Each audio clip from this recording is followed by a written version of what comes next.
नाज़रीन, आप देख रहे हैं J11 न्यूज़ चैनल। आइए देखते हैं आज की अहम खबर। जड़चल्ला रुकन असम्बली जनमपल्ली अनिरुद्ध रेड्डी ने आज जड़चल्ला हल्का असम्बली के बालानगर मंडल में मोदुमपल्ली गांव में शिव मंदिर का दौरा किया। बाद अज़ा बालनगर पुलिस ने इस वाक़े की तहकीकात की और कसूरवारों को रिमांड मुंतकिल किया गया। पुलिस को इस तरह के वाक़यात को होने से रोकने के लिए एहतियाती इक़दाम करने का मुकामी रुकन असम्बली जनमपल्ली अनिरुद्ध रेड्डी ने हिदायत दी। मीडिया नुमाइंदों से मुखातिब करते हुए कहा, खबरदार किया कि किसी भी गांव में इस तरह की वारदातें करने वालों के खिलाफ सख्त कार्रवाई की जाएगी। ये वाक़या अफसोसनाक है कि तमाम गांव में मंदिरों पर इस तरह का वाक़या हो रहा है।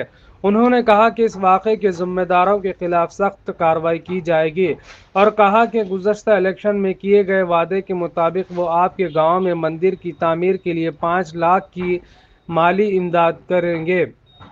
उन्होंने गांव के तमाम लोगों से कहा कि वो मुत्तहिद हो जाए और पार्टियों से क़त्ई नज़र गांव की तरक्की में ताउन करें। उन्होंने कहा कि ऐसे वाक़यात को दोबारा रूनुमा होने से रोकने के लिए इक़दाम किए जाएंगे। इस मौके पर मुकामी कांग्रेस पार्टी के कायदीन व अवाम की कसीर तादाद में मौजूद थे। ఇద్దరు ఖలీల్ అనేటైనా ఇంకొక ఆయన లింగం అనేటైనా ఇక్కడికి వచ్చి తాగి ఆ వీడియో కూడా కొంతమంది చెప్తే నాకు కూడా ఇంత గలీజ్గా చేసిన దాన్ని కూడా అనిపించింది। తాగి గుడిలోకి వచ్చి అపవిత్రం చేసిన దానికి నిజంగా చాలా బాధాకరం। ఇలాంటి ఎప్పుడు జరగొద్దు। నేను ఆ రోజే పోలీసు వాళ్ళతో మాట్లాడాను, వాళ్ళు కూడా మాట్లాడారు, కేసు బుక్ అయింది, వాళ్ళు కూడా జైలుకు పోయినారు ఇద్దరు। ఇమీడియట్ గా రిమాండ్ చేయమని చెప్పేసాను। కొంతమంది ఫోన్ చేసి కాంగ్రెస్ అన్నారు, అవును కాంగ్రెస్ అని ఉండే, అది నిజం ఒప్పుకోవాలి। కాంగ్రెస్ లో ఉంటే గుళ్ళకు పోయి దేవుని విగ్రహాలు ముట్టుకోమని చెప్పినామా, అపవిత్రం చేయమని చెప్పినామా? ఈ రోజు నేను చెప్తున్నాను, జడ్చర్ల నియోజకవర్గంలో గుడికి గాని, మస్జిద్ గాని, చర్చ్ గాని, ఏ మతమైనా గాని ఎవరైనా పోయి అపవిత్రం చేస్తే మాత్రం ఇప్పుడేమో జైలుకు పోయినారు, కానీ రేపు ఇంకొకసారి ఇట్లా జరిగితే మాత్రం కాలు చేతులు నేనే ఇరగొట్టి జైలుకు పంపుతాం। ఇట్లాంటి ఎవరు చేయొద్దు।